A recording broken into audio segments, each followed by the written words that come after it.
Estamos aqui mais uma vez, é um prazer.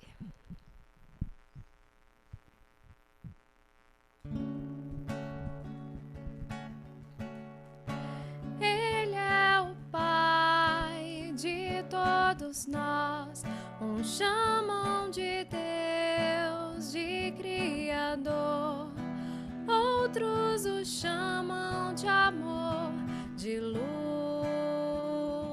de vida. Mas Ele é um só, está entre nós. É fácil ouvir sua voz no coração.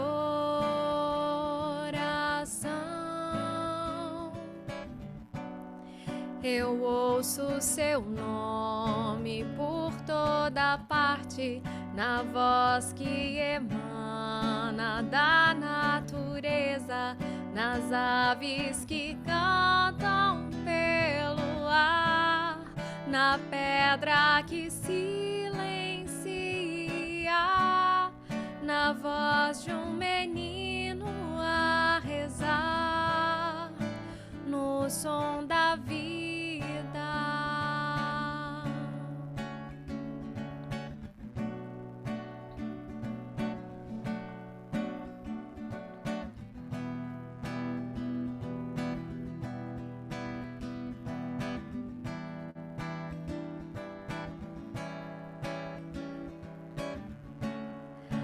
Ele é a paz no meio de nós, o bálsamo que alivia a dor, a luz na escuridão da vida.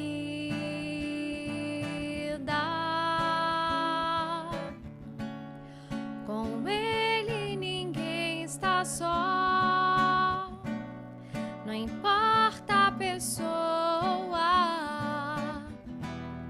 é fácil sentir seu amor no coração.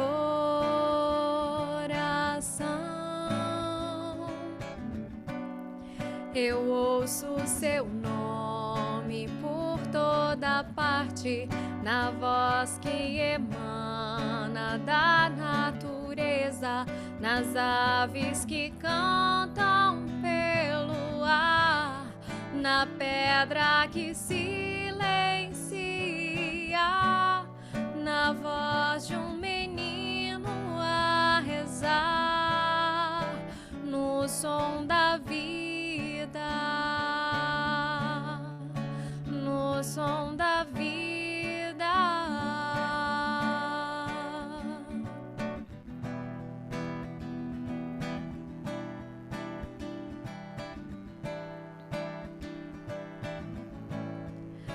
No som da vida.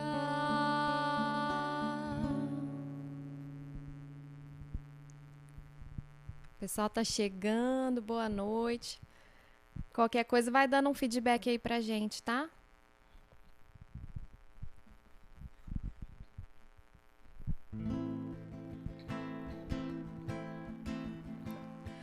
Um sentimento me ronda, não sei dizer, tudo é novo pra mim.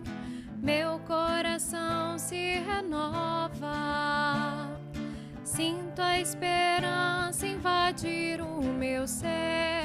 Quero ser manso, ser limpo, ser justo e pobre de espírito ser.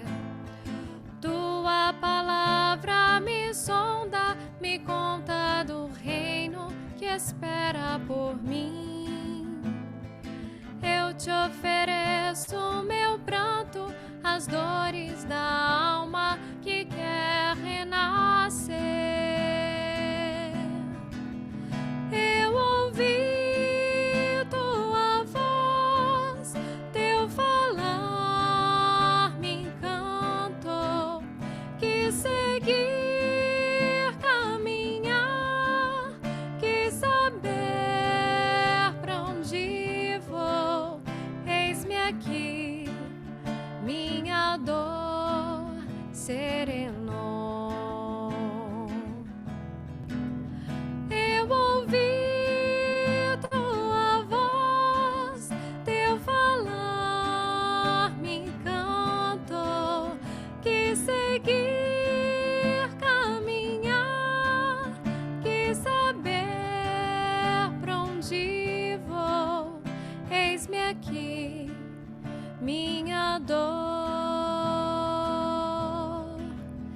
sereno.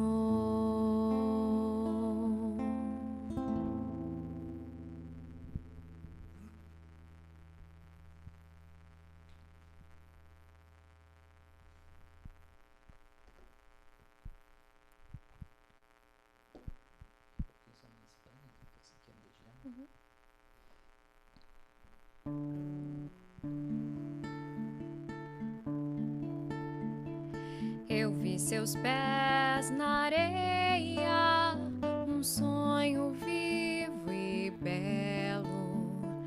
Vi suas marcas de amor criar em elo de alegria, de luz e caridade, e a terra inteira cantou fraternidade.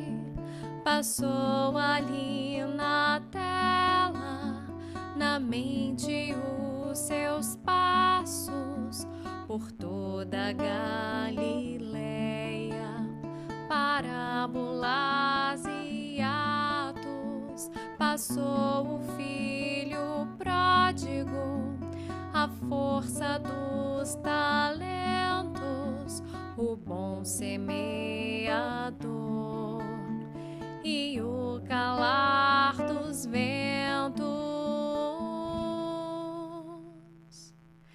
É Jesus, mestre do coração, da ciência do Pai, do amor, do perdão. É Jesus, todo consolo e fé, o roteiro de paz que a gente tanto quer. É Jesus, mestre do coração, da ciência do Pai, do amor, do perdão. É Jesus, todo consolo e fé, o roteiro de paz que a gente tanto quer.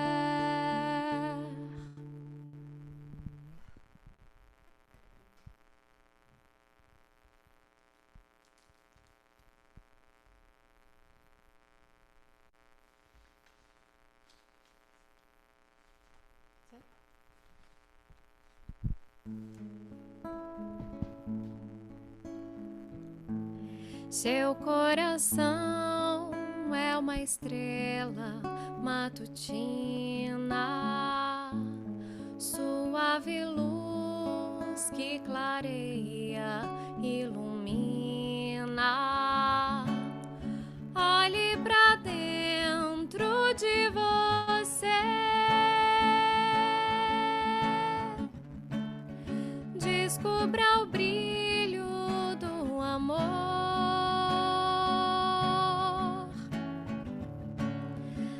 Acenda a sua candeia e faz nascer uma nova manhã.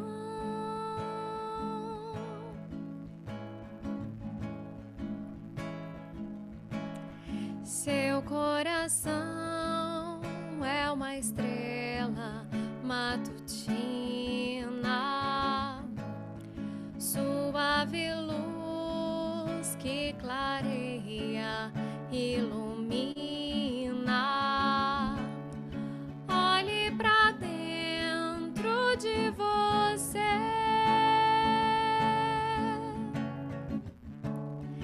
descubra o brilho do amor.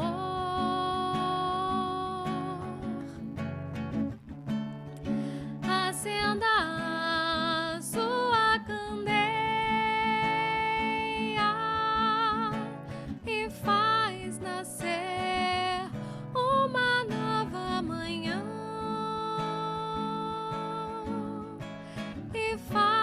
nascer uma nova manhã.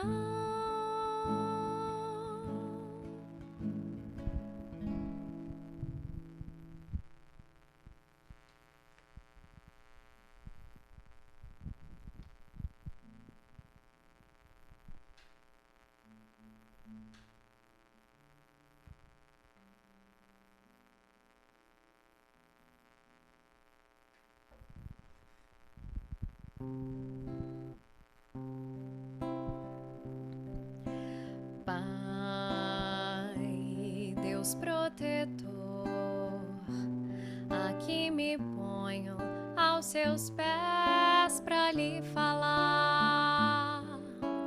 Pai, pequeno eu sou, mas seu amor me deu a chance de poder recomeçar.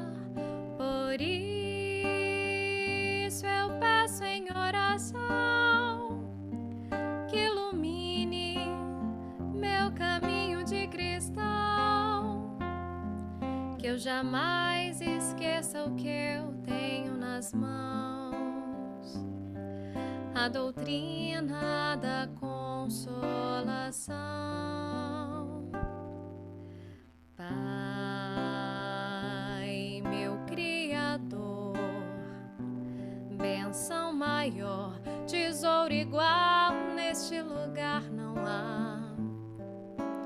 Pai, ó meu Senhor, com gratidão lhe peço forças para fazer multiplicar no lar, na casa de oração, numa rua onde houver algum irmão, levarei com toda a minha devoção a doutrina do meu coração. Pai, meu Criador, bênção maior, tesouro igual neste lugar não há. Pai, ó meu Senhor, com gratidão lhe peço forças para fazer multiplicar no lar, na casa de oração, numa rua onde houver algum irmão, levarei com toda a minha devoção a doutrina do meu coração.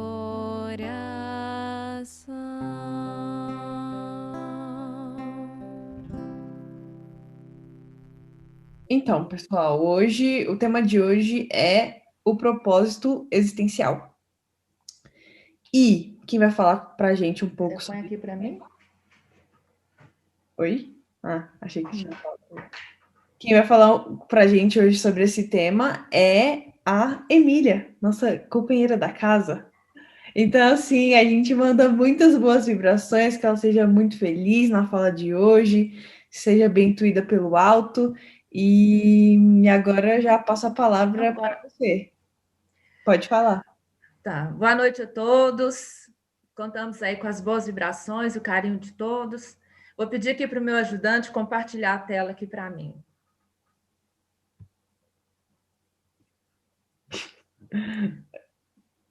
É isso mesmo. Tem ajudante presencial, né? Achei legal. Estamos vendo a tela. Já? Me ouvindo bem? Sim. Então, esse tema eu tirei de alguns textos que eu fui recolhendo ao longo do ano passado. A Mansão do Caminho, lá do Divaldo, existe um casal, a Iris e o esposo, que agora esqueci o nome, ela é psicóloga e ele é psiquiatra. E eles fazem, ao longo do ano, o estudo sobre a obra, né, conhecida como Série Psicológica de Joana de Ângeles. E eu fui fazendo esse curso ao longo da pandemia, Então, foi interessante porque eu pude acompanhar esses textos e formar aí um conceito sobre isso. E quando eu estava pensando em fazer esse tema, achei interessante porque a Joana de Ângeles, ela tem um texto que ela fala que é muito importante a gente ter consciência de qual é o nosso propósito existencial. Porque ela fala assim, a evolução consciente é quando a gente sabe qual é o nosso propósito existencial. Para que eu estou aqui?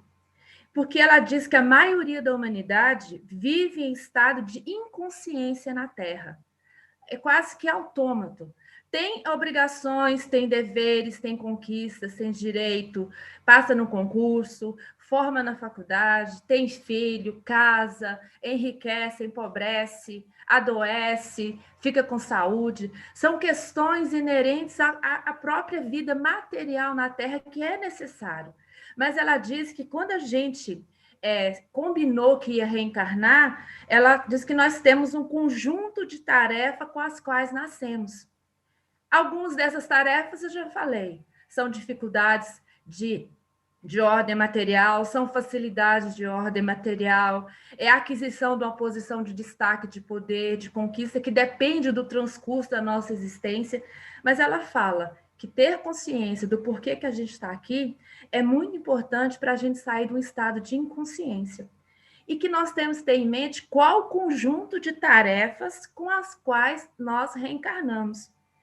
E ela diz assim também que ninguém vai nos pedir prestação de conta ao final da existência, no plano espiritual, por aquilo que a gente não se comprometeu a fazer. Ou seja, a gente vai responder por aquilo que a gente inova e faz de bem ou de ruim nessa existência, mas também daqueles compromissos pré-fixados antes da gente reencarnar.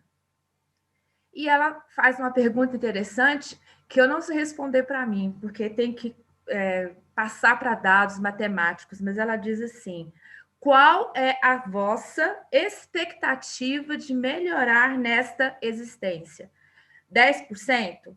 20%? 35%? E achei interessante que ela fala assim, menos 10%, porque às vezes a gente vem com um propósito existencial, um programa existencial, que a gente, por alguma razão, multiplica ele em mais desvios, em mais descaminhos. Então, esse tema é para a gente lembrar e relembrar essa questão do nosso propósito existencial. Então, vamos começar aqui. Então, para a gente entender o que é um propósito, o dicionário fala que propósito é um projeto de vida. Nós vamos levar esse propósito mais para o campo espiritual. Nós vamos nos preocupar aqui com o espírito espiritual, não com o espírito encarnado na matéria. E ele fala que propósito é um projeto, é um desígnio.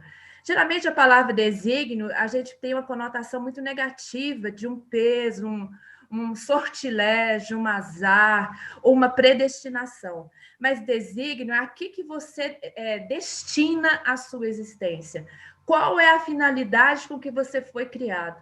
Então, a gente sabe que a nossa finalidade da nossa criação é ser perfeita, e para isso que o único fatalismo que nós temos na vida é esse daí, que a gente vai se tornar perfeito algum dia. O propósito também pode ser um intuito. Qual o intuito que eu tenho em reencarnar Emília? Quais são os meus compromissos, Emília? Já que eu sou temporariamente Emília, o meu espírito eterno tem uma vida desde que foi criado simples e ignorante por Deus.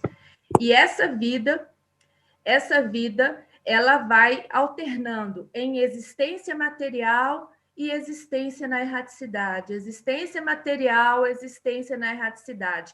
A vida é única. Então, também, a gente pode perguntar agora, o que é o existencial? Então, a gente pode dizer que existencial é relativo ao fato de viver. Então, relativo ao fato de viver. Então, eu tenho um projeto relativo ao fato de viver. Qual o desígnio que eu estou me consolidando relativo ao fato de eu estar vivo, reencarnado? Qual o meu intuito quando eu pedi para reencarnar? Aí a Joana de Ângeles fala que isso é muito importante a gente manter isso. Não como uma espada que muitas vezes a gente pensa sobre as nossas cabeças. Eu tenho que fazer isso, eu tenho que ser bom, eu tenho que ser humilde. Não, mas como uma espécie de motivação interna, íntima, para eu estar sempre buscando refletir e endireitar o meu percurso na vida. Então, o propósito existencial é o meu intuito relativo ao ato de viver. Essa frase é de uma música chamada Cajuína, é de um artista piauiense. E ele fala assim: existirmos, a que será que se destina? Então, existir, enquanto nós estamos nessa condição material, Emília, Margarete, Luiz, Lenir, Antônia, Tânia, enquanto nós estamos aqui, qual que é o intuito, o desígnio, a finalidade da gente existir? Então, a gente vai buscar sempre, todo o texto é de Joana, e ela fala assim, que a nossa existirmos, a que será que se destina a contribuir para a harmonia por meio de realizações iluminativas. Geralmente, nesse curso que a gente aprendeu a fazer, geralmente, quando se fala em coisas que ligam à filosofia, a pensar sobre eu como ser existente, qual é meu objetivo de vida, por que eu existo, para que eu existo, a gente tem um tédio e muitas vezes nós temos uma barreira, porque a gente tem um pré-julgamento que esperam de nós uma qualidade ainda de espíritos imperfeitos, habitando o mundo de provas e expiações, conhecer a harmonia no seu grau supremo, que Jesus conhece. Conhecer as realizações iluminativas no seu grau supremo, que Jesus conhece. E ela nos ensina que todas as virtudes, todas essas palavras, esses sentimentos equilibrados, é como se elas tivessem uma escala. No grau que a gente está no mundo de prova e expiação, a nossa capacidade de amar, ela não vai ser tão grandiosa, não será exigido de nós ter a harmonia de Jesus, mas ter a harmonia relativa ao grau de adiantamento que nós temos. Se já saímos do ponto primitivo, estamos no prova e expiação, a nossa harmonia tem que ser um crescimento, mas relativo à minha condição espiritual. E mesmo aqui na Terra, entre nós que vivemos no planeta de prova e expiação, na categoria ainda muito inferior, nós temos gradações infinitas de espíritos que vivem com a gente. Então, se a gente pegar o Chico Xavier e pegar qualquer um de nós, talvez, ou eu que vos falo, a harmonia, a gradação da harmonia vai ser maior nele, certamente menor em mim. Então, quando nós falamos nesses aspectos que nos levam a refletir sobre a existência, nós estamos falando em agir conforme a condição que nós temos de agir. Nós já somos capazes de produzir o mínimo de harmonia no meio em que a gente vive. E se a gente não produziu esse mínimo de harmonia, nós estamos em discordância, e isso que a Joana de Ângeles nos ensina, com o planeta de prova e expiação. Porque mesmo nesse planeta de tantas dores, é possível ter um mínimo de harmonia a distribuir entre as pessoas. E essas realizações iluminativas, eu gosto muito do livro Renúncia, mas eu li aquele livro, ele me dava uma preocupação, que eu falava assim, meu Deus, o espírito superior sofre demais, eu não quero isso para mim. Mas é por isso que ele é superior, porque ele tira isso na conformidade, no grau que ele tem condições de absorver. Com o grau de crescimento na escala de 0 a 100, ele já está numa condição muito maior. Para mim é muito difícil aqueles quadros de renúncia, porque o meu grau de evolução de 0 a 100 está muito mais perto do 0 do que do 100. Então, essas realizações iluminativas também não são coisas assim, morrer na cruz, abandonar tudo. São realizações mínimas que nós, na nossa condição de seres que temos um pouco de consciência, que conhecemos o Evangelho, nós temos a condição de realizar.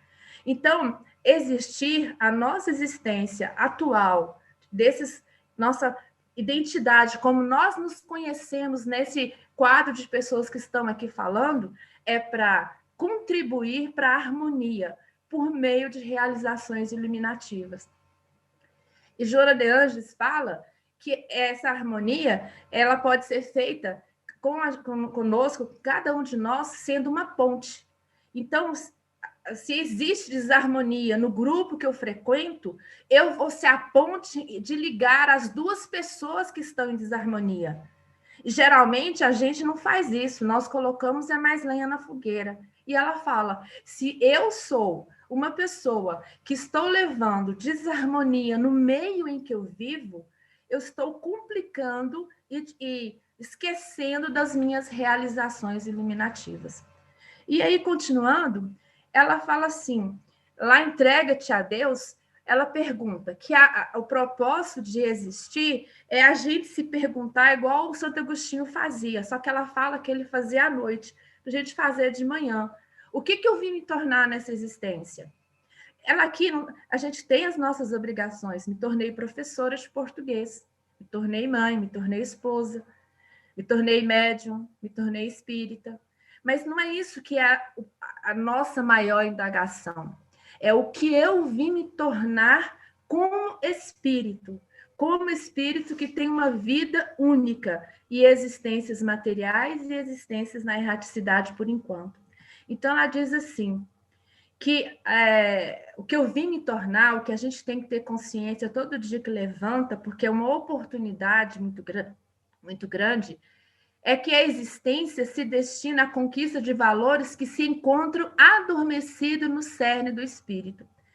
Quando eu vi essa palavra, valores adormecidos no cerne do espírito, eu levei um bom tempo para digerir, para entender. Porque a gente fala assim, valores adormecidos, mas se a gente está lá com a lei, onde está escrita a lei de Deus? Está na nossa consciência. Se a nossa consciência conhece as leis de amor, todas as leis que envolvem a existência em qualquer lugar deste universo, que é a lei do amor, então nós temos sim valores, nós somos espíritos que somos possíveis de vir a ser, de nos tornar. Então, quando a gente foi criado simples e ignorante, Deus falou assim para a gente, vocês se tornarão. E a gente entendeu, eu vou ser um espírito equilibrado. Sou espírito a caminho de uma evolução. E aí, o que são esses valores? A Joana de Ângeles, ela é muito prática. E ela não deixa a gente achar assim, fugir, já desculpa, fala, não, isso é coisa para espírito evoluído, eu não tenho esse negócio de valor, não, é muito difícil. Ela fala assim, que um dos maiores e primeiros valores que a gente tem que aprender e temos aprendido como espírito é a compaixão. E ela fala que mesmo lá nos primórdios, nas tribos, os espíritos ali que habitavam procuraram, de alguma forma, na hora que tiveram senso de responsabilidade, procuraram ter compaixão uns com os outros, providenciando abrigo, providenciando alimento, providenciando proteção. Então, que isso é do nosso instinto, a compaixão, porque a compaixão faz a gente preocupar com o outro. E por que é do instinto? Porque a gente sabe que sozinho não tem vida na Terra. Então, a compaixão, ela é primitiva em nós, ela está lá dentro como valor, que desde que a gente era primitivo, do planeta primitivo, nós temos dentro de nós esse sentimento de compaixão. E a compaixão, ela está muito em falta hoje, quando a gente vê, por exemplo, nós não vamos nem tocar na nossa vida de família, mas vamos ver, por exemplo, essas ondas de ódio que a gente vê na internet. A compaixão é passione, com amor, com calor, com vontade. E ela nos pede, então, que a compaixão seja um aprendizado nosso, porque é fácil você se colocar nesse sentimento de compaixão. Por exemplo, numa dessas colocações, que pessoas que falam que hoje em dia está se tratando de cachorro como gente. Mas, às vezes, é o princípio da compaixão sendo aplicado para depois ser desenvolvido com maior grandeza para as pessoas da raça humana, porque, às vezes, essas pessoas são muito prósperas com os animais, mas, às vezes, não são tão prósperas com os humanos, embora todos mereçamos a compaixão. E esse sentimento é simples, e ela nos pede um exercício. Ela fala assim, bom, é difícil ter compaixão com aquele que nos perturba, aquele que nos persegue, aqueles que nos comprometem a harmonia íntima. Mas então, se eu não consigo ter compaixão da fragilidade dele, em não estar bem, e procurar essa desforra em me tratar de tal ou qual jeito, porque quem nos trata mal não está bem consigo mesmo. Primeiramente, não está bem consigo mesmo. Então, ela diz, se eu não consigo esse, que por aí está no grau de 0 a 100, está numa escala que eu ainda não dou conta, que eu procure, então, uma compaixão, desenvolver isso por uma planta, um animal, ou uma pessoa que seja mais fácil, mais palatável, mas que eu esteja sempre entendendo. E ela coloca assim, que a compaixão é o verdadeiro sentido de empatia. Então, ela traduz para a gente, se a gente não entender o que é compaixão, é empatia. Se o outro está sofrido, se o outro está desarmonizado, eu sou aquela ponte de compaixão, de empatia, que vou entender esse momento de fragilidade e vou auxiliar. Então, o que eu vim me tornar aqui? Então, em essência, a Joana de Angelis está falando que desde que somos espíritos primitivos, estamos aprendendo a compaixão, a desenvolver a compaixão. E o que é compaixão? Lá em Responsabilidade, no livro da Joana de Angelis, ela diz assim, é o primeiro passo para a vigência ativa das virtudes morais, abrindo ao coração conquistas, para conquistar os espaços de paz e bem-estar social. Então, ela coloca, é o primeiro passo para a vigência ativa das virtudes morais.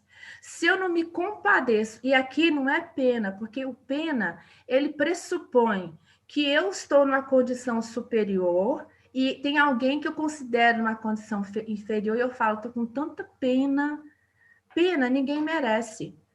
Porque pena não levanta a autoestima, pena não socorre, não estende a mão, pena fortalece a gente comentar um com o outro o que está acontecendo. Compaixão não.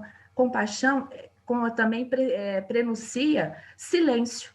Silêncio diante daquelas fraquezas que eu percebi no outro.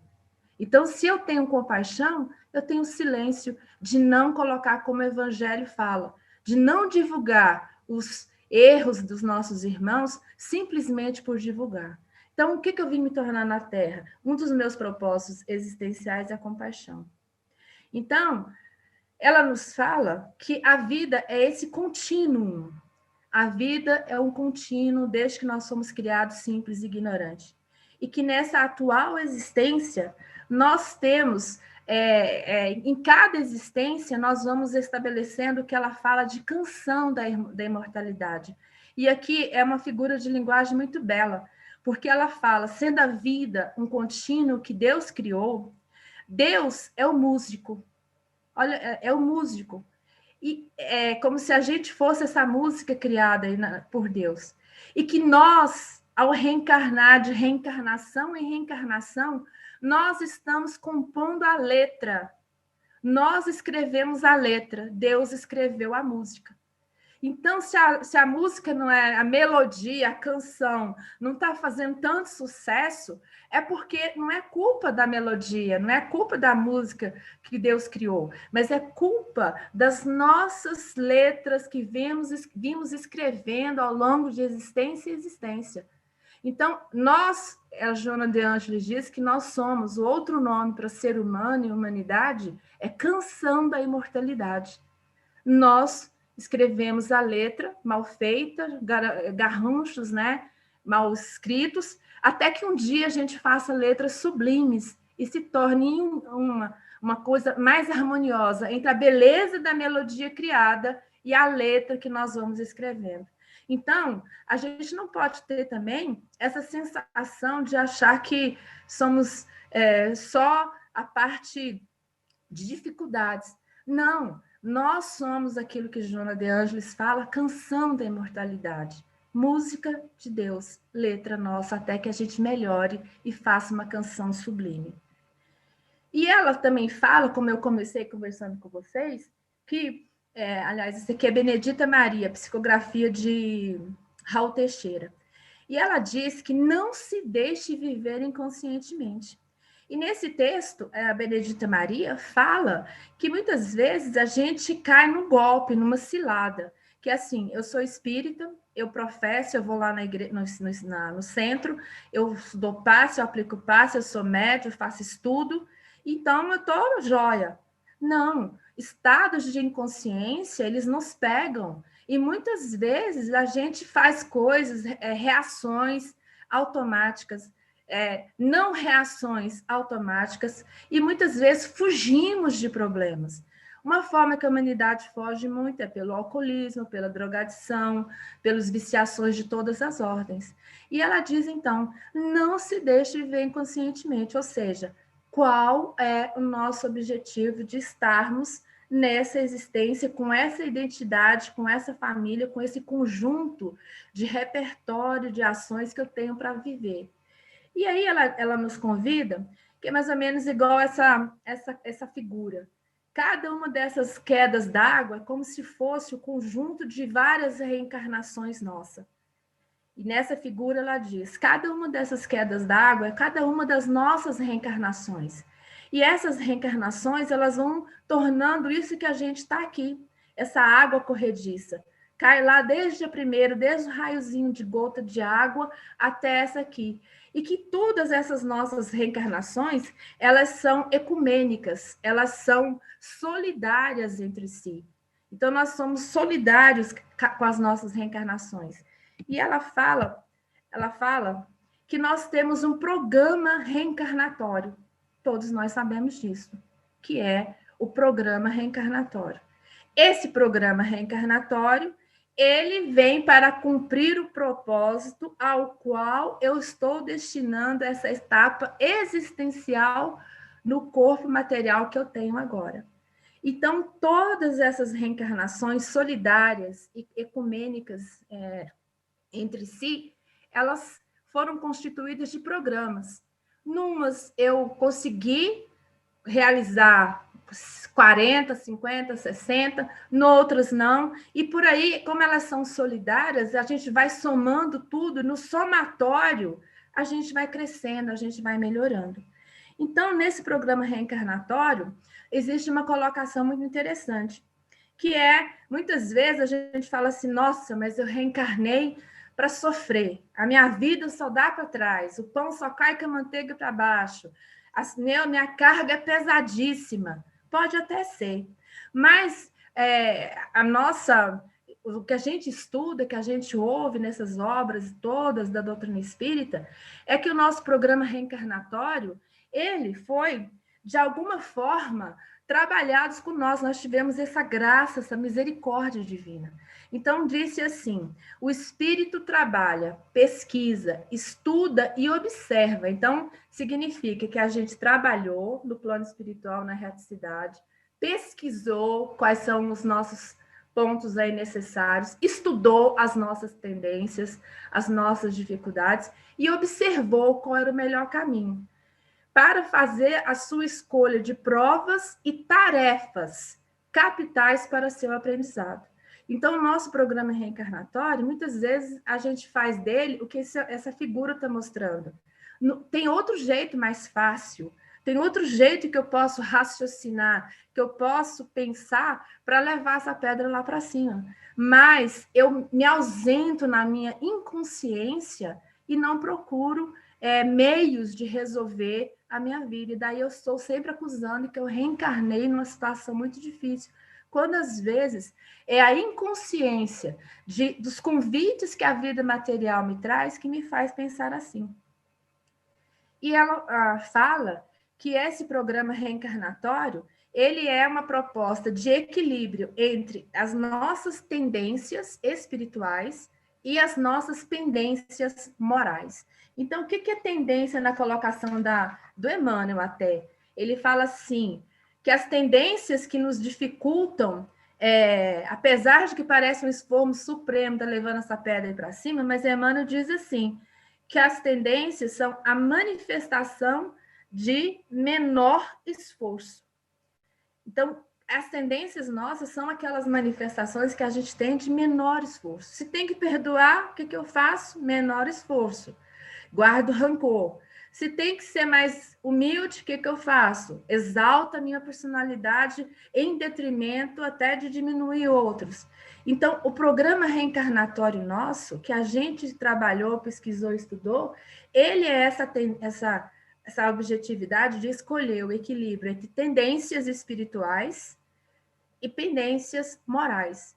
Se nós conseguimos identificar quais são as nossas tendências espirituais, morais, psíquicas, quais são as nossas pendências, que a gente, mais ou menos pelo jeitão que a gente se vê e se conhece, a gente sabe onde é o calo, onde a gente está com o maior problema aí de ajuste na nossa existência.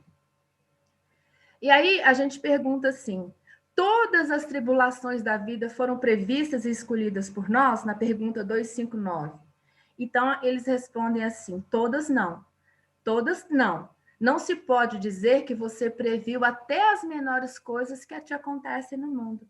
Então, a gente pode dizer que no nosso mapa reencarnatório, as grandes tarefas que vão cruzar com outras pessoas, que são tarefas complexas, que são tarefas que exigem uma complexidade de programação, nós vamos trabalhando com elas. E aí ele fala assim, os detalhes são consequências de vossas próprias ações. Então, se a pedra lá de cima está difícil da gente rolar, se a gente vê na nossa existência dificuldades, são consequências, não muitas vezes, da nossa programação reencarnatória, porque às vezes também a gente sabota essa programação, ela chama a gente, fala no coração, fala na alma, e a gente faz ouvido de mercador porque ela vai dar trabalho, e a minha tendência é de menor esforço, é de menor trabalho em relação a mim mesmo. Então, todas as tribulações não são programadas? Não. Depende, os detalhes são consequências de nossas próprias ações. Então, como exemplo da gente entender o que é um propósito existencial, porque a gente tem que comparar, se procurar exemplos com aqueles que venceram e passaram por adversidades, por transições ainda nessa existência e ganharam a sua reencarnação. Então, qual era o programa reencarnatório do Saulo? Então, vamos entender se ele pesquisou, estudou, observou o que ele precisava para ser o apóstolo do cristianismo. Bom, ele teve uma profissão, ele era tecelão, ele era religioso, muito religioso, temente a Deus, né? Tinha fé em Deus, era monoteísta, tinha certeza de que Deus é único e que haveria o Messias. Ele era muito inteligente, consideravelmente culto, tinha uma cultura muito grande, falava grego, latim e o hebraico. Ele era excelente argumentador e, principalmente, do ponto de vista da alma, ele era um espírito de enorme senso de honestidade. Ele era de muita ética. E ele era fervoroso naquilo que ele acreditava. Quando a gente lê o Paulo Estevam, parece que a gente vê um homem assim, robusto fisicamente, de tanto que ele passa para a gente, é segurança naquilo que ele fazia. Então, se a gente pensar que para ser as cartas que ele escreveu, ele tinha que ter cultura, para ir a Roma, ele tinha que saber latim, ele era grego, ele tinha que ir para as colônias, para aquela região ali, para saber o hebraico, que ele era nativo aliás, ele falava o hebraico, que era dos fariseus, das sinagogas, e ele tinha, então, essa argumentação, conhecia os gregos de perto, a filosofia grega, como é que você faz a argumentação, a retórica, ele sabia tudo isso. É como a gente, Se a gente fizer uma avaliação da nossa existência, a gente vai ver o tanto de qualidades que a gente reencarnou, de facilidades, de saúde, de inteligência, de capacidade no seio familiar, amoroso, que ensinou a religião para a gente. Nós vamos ver todas essas coisas também, assim como o Paulo teve para a existência dele.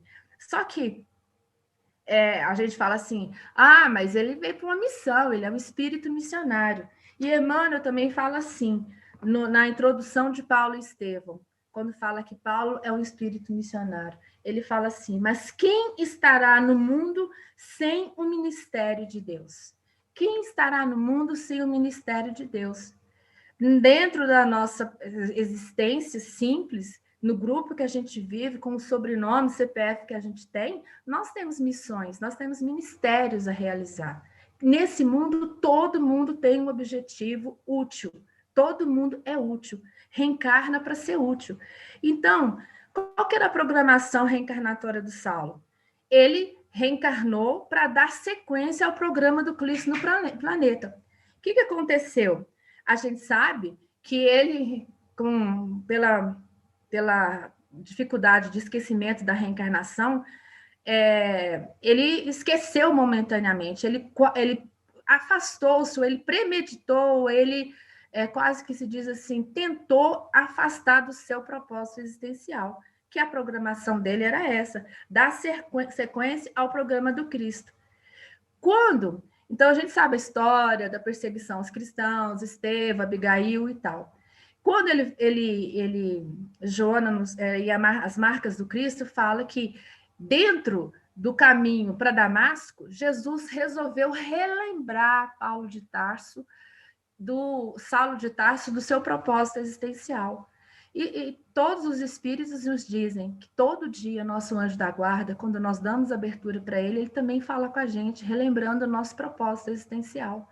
E ele, quando Jesus apareceu para ele, é chamado de lucidez em Damasco. E que essa lucidez fez com que ele relembrasse o propósito existencial.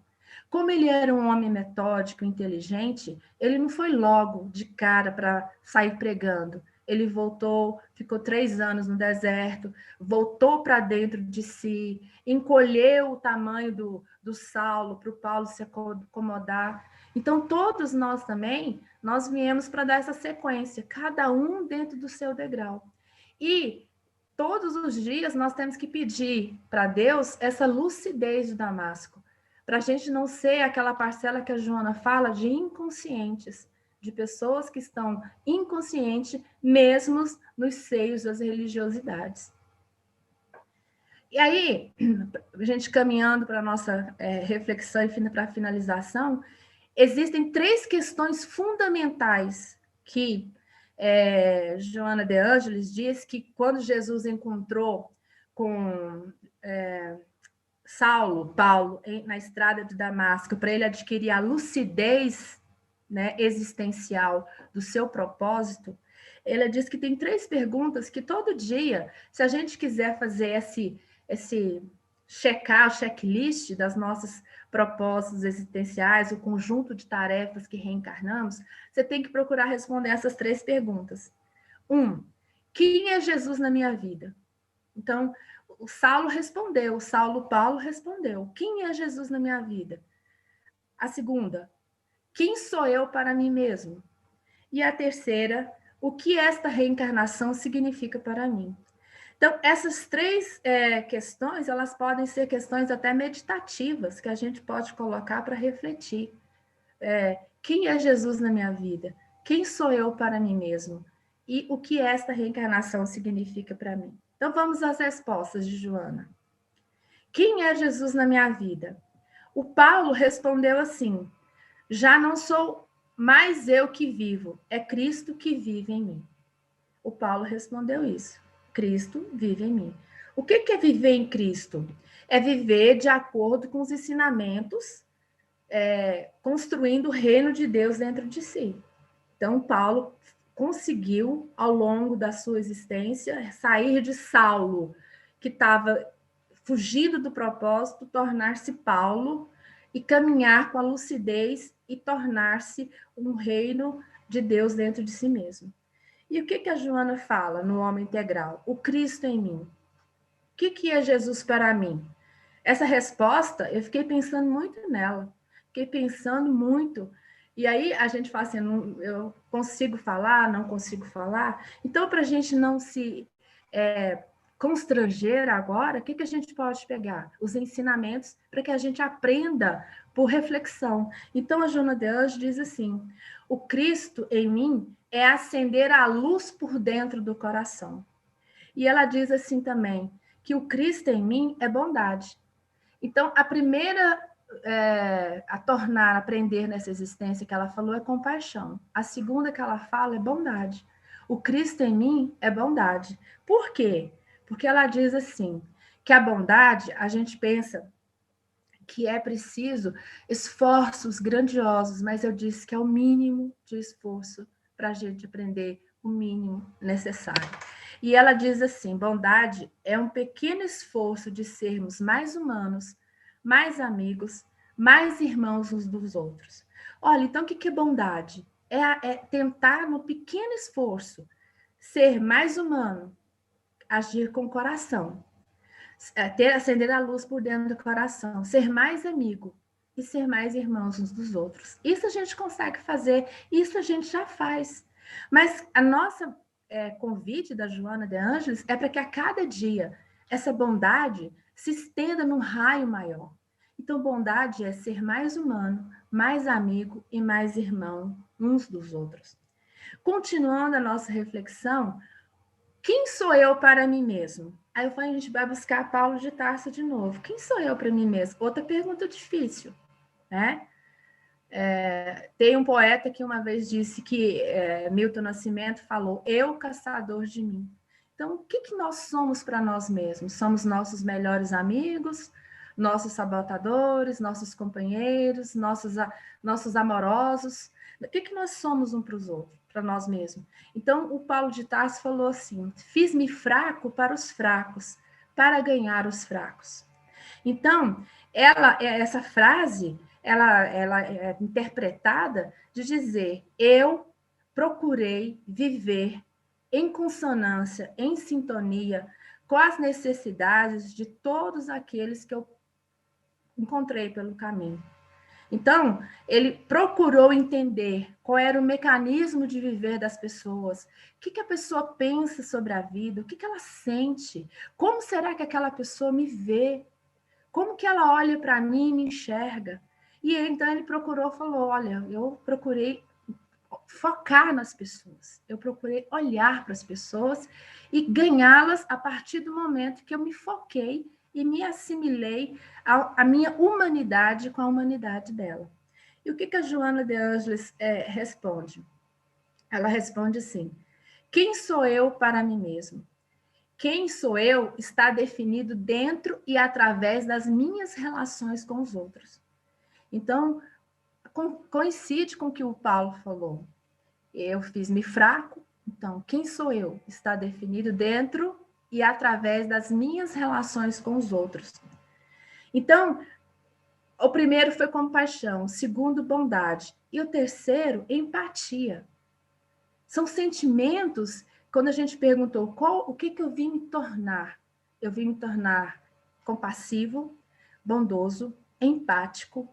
E o que é empatia nas colocações da Joana de Ângeles? É o conhecimento de nossas próprias emoções, facilitando perceber as emoções e os sentimentos dos outros. Então, a empatia pressupõe compaixão e pressupõe bondade. Coisas que nós podemos escolher, fazer numa escala de escolha de 0 a 100, qual o caminho, qual o degrau que eu quero familiar dia após dia. E o que é esta reencarnação para mim? A terceira pergunta. Paulo de Tarso também respondeu. Irmãos, uma coisa faço, esquecendo-me das coisas que ficaram para trás e avançando para a questão adiante, prossigo para o alvo. Então, é uma perseverança, uma obstinação, é um intuito, é um desígnio, é um projeto. Prossigo para o alvo, esquecendo-me das coisas que ficaram para trás, esquecendo-se que foi Saulo um dia e não tendo sentimento de culpa, de ficar naquele arrependimento, naquele remorso que não leva a nada, ele foi para conseguir para o alvo. E o que a Joana de Ângeles nos diz? Ela nos convida a refletir sobre a necessidade da nossa lucidez em Damasco. Todos os dias, orai e vigiai e orai. E o que é essa lucidez? Ela fala que essa lucidez, ela tem a ver com as nossas programações, com os nossos projetos de vida, mas, sobretudo, com o ser humano que eu quero me tornar, com o ser humano que eu estou me tornando, com os adornos espirituais que eu coloco na minha alma, com os enfeites que eu levo a minha alma a refletir. Então, todo dia, ela diz que é de manhã, eu vou buscar refletir quem é Jesus para mim mesmo, quem eu sou para mim, e qual a importância desta reencarnação para mim? O que é esta reencarnação, esta atual, com a identidade que nós temos, é para mim? E que todo dia essas respostas devem nos levar a uma lucidez. Mas essa lucidez não é aquela lucidez de tristeza, de pessimismo, é uma lucidez de felicidade, porque nós temos trabalho a realizar. Nós temos um projeto de perfeição a realizar. Nós temos que melhorar a letra da música e nos tornar aquela canção da imortalidade mais sublime que possa existir nesse universo. Então, que é convite ao otimismo. Esqueça, igual o Paulo de Tarso, esquecendo-nos do que ficou para trás, levando para frente o otimismo, a vontade de ser cada dia melhor hoje do que eu fui ontem, amanhã do que eu sou hoje. Esse é o nosso propósito. Pessoas saudáveis vivem assim, projetando um amanhã feliz. O que é um amanhã feliz? Eu vou acordar e vou ter um trabalho sublime, uma canção da imortalidade para escrever. Então, ela fala que quando a gente pergunta, encerrando o nosso estudo, ela diz que, ao final, a gente vai conseguir entender se a gente adquirir essa lucidez em Damasco. Ela diz que a gente vai conseguir responder 3 perguntas. Senhor, o que queres que eu faça? Uma pergunta que Saulo fez para Jesus. E que muitas vezes incomoda, porque parece que a gente sempre, eu estou falando por mim, leva para a necessidade de fazer feitos grandiosos, mas são pequenas, dentro da escala de evolução que o nosso planeta permite a espíritos imperfeitos realizar. Então, a lucidez em Damasco vai fazer a gente criar coragem de perguntar assim para Jesus: Senhor, o que queres que eu faça? Senhor, o que queres que eu sinta? E, Senhor, o que queres que eu seja? Então, essas 3 perguntas eu achei muito interessante. O que queres que eu faça? Depois da minha lucidez, eu pergunto. Saí da inconsciência, eu pergunto. O que queres que eu faça? O que queres que eu sinta? O que queres que eu seja? E aí, a própria Joana de Ângeles, em Entrega-te a Deus, que é um livro belíssimo, ela falou que essas 3 perguntas se respondem com 3 verbos: fazer, sentir e ser. O que queres que eu faça? Fazer. O que queres que eu sinta? Sentir. O que queres que eu seja? Ser. E ela vai e fala assim: fazer só o bem. O que queres que eu faça, Senhor? Fazer só o bem. O bem que eu dou conta de fazer, o bem que está ao meu alcance, o bem que é compatível com as minhas forças morais e espirituais. O que queres que eu sinta? Sentir só o bem. Vigilância. O mal a gente está dentro de nós, mas à medida que vem, não se comprazer com o pensamento de malícia, com a maledicência, com o pessimismo, com os sentimentos de medo, de insegurança, de inconstância. Então, o que queres que eu sinta, Senhor? Sentir só o bem que é compatível, que eu já sei sentir. E o que queres que eu seja? Ser o próprio bem. Então, o bem como caminho para a felicidade. Então, se a gente retomar lá na frente, qual que é o nosso propósito existencial? O nosso propósito existencial, o que eu vim me tornar? Eu vim me tornar o bem. E qual que é o fundamento, o objetivo da nossa existência? é ter o bem como caminho para a felicidade. Porque aí vai depender de qualquer coisa que seja material. Porque tem pássaros presos em gaiolas de ouro. Tem pássaros felizes em gaiolas enferrujadas, né? Embora a gente possa dizer que ninguém é feliz preso, mas fazendo essa analogia. Então, o que queres que eu sinta? O bem. O que queres que eu seja? O próprio bem. O que queres que eu faça? O bem. E só o bem. E ter como meta o bem. Porque quando eu faço bem, eu sou feliz. Então, são essas as colocações que a gente tinha para compartilhar com vocês na noite de hoje. Eu agradeço as boas vibrações que eu recebi e devolvo a palavra para a Heloísa. Não estou vendo a Heloísa? Estou vendo. Beleza. Emília, muito obrigada pelas reflexões trazidas. Eu acho que, certamente, a gente tem um bom material aí para pensar sobre nós mesmos. Gente, momento perguntas. Ou sugestões, ou elogios. Já temos aqui um, ali já falou lindas reflexões, Emília. Alguém gostaria de fazer alguma pergunta sobre o que foi falado aqui hoje?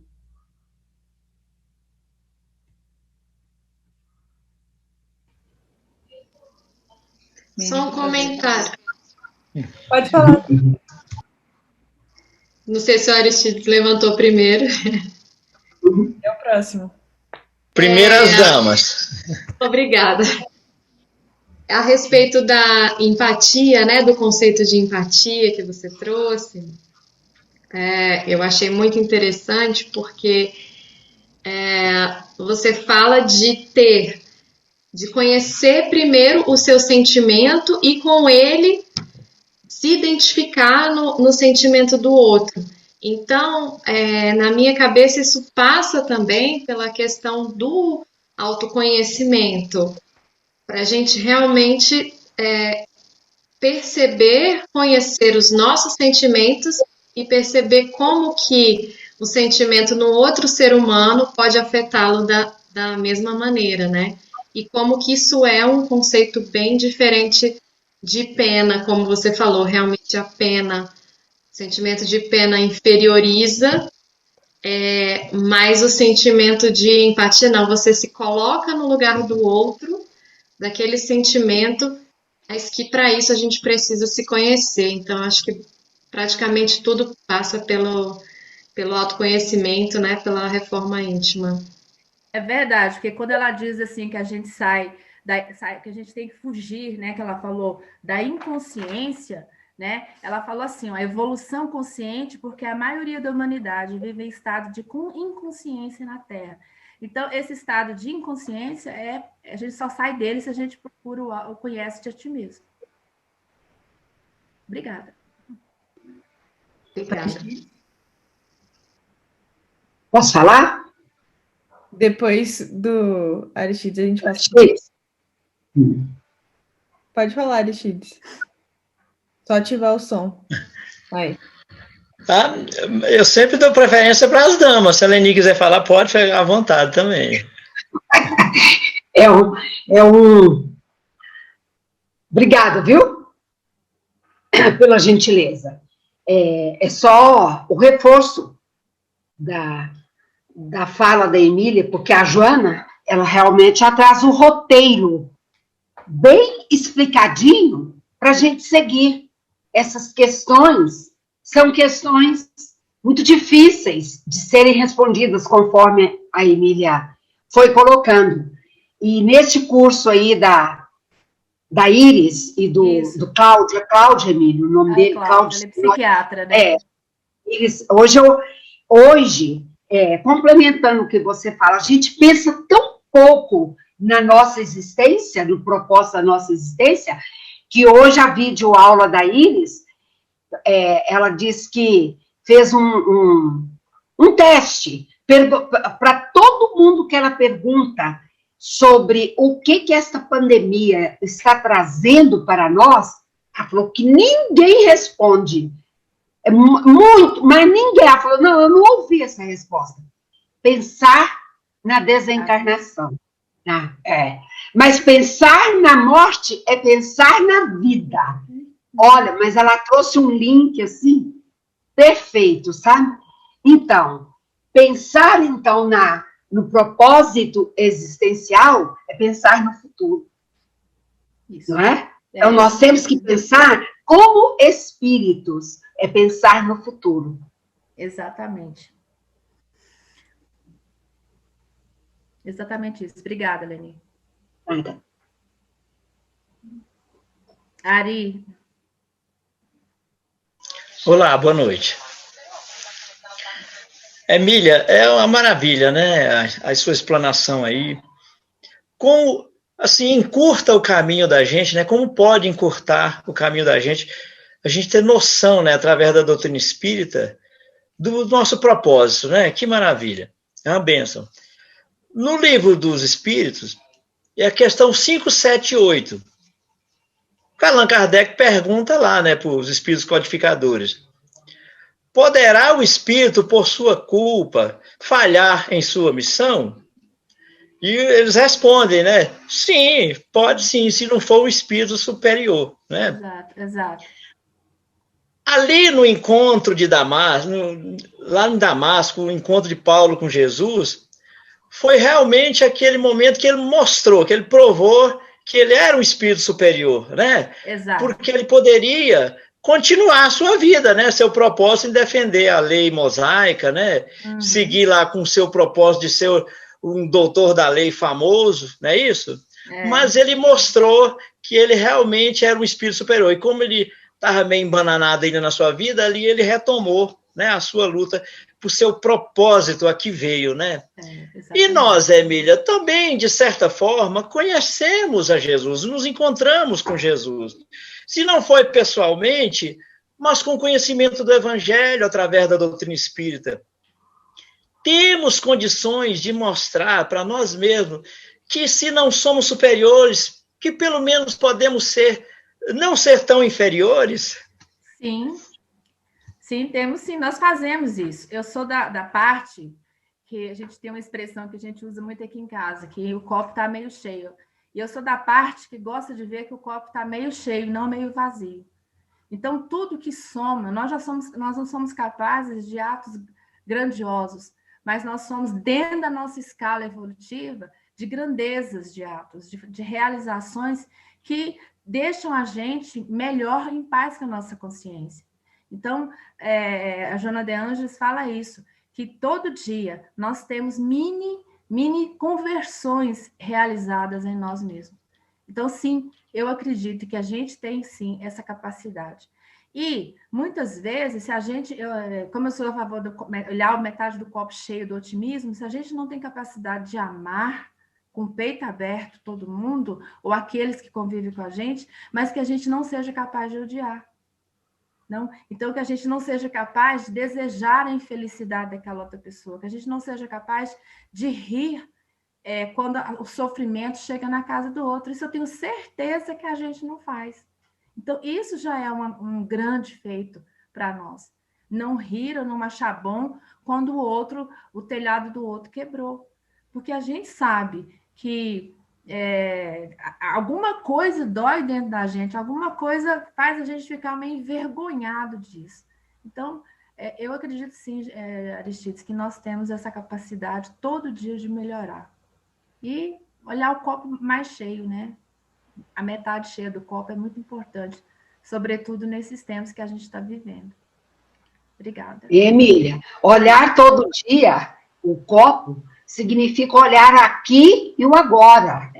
A Joana de Ângeles fala muito disso, exatamente, do presente, não é? Então, olhar o aqui, o agora, pensando no futuro. Exatamente. Mas a construção do aqui e agora é determinante.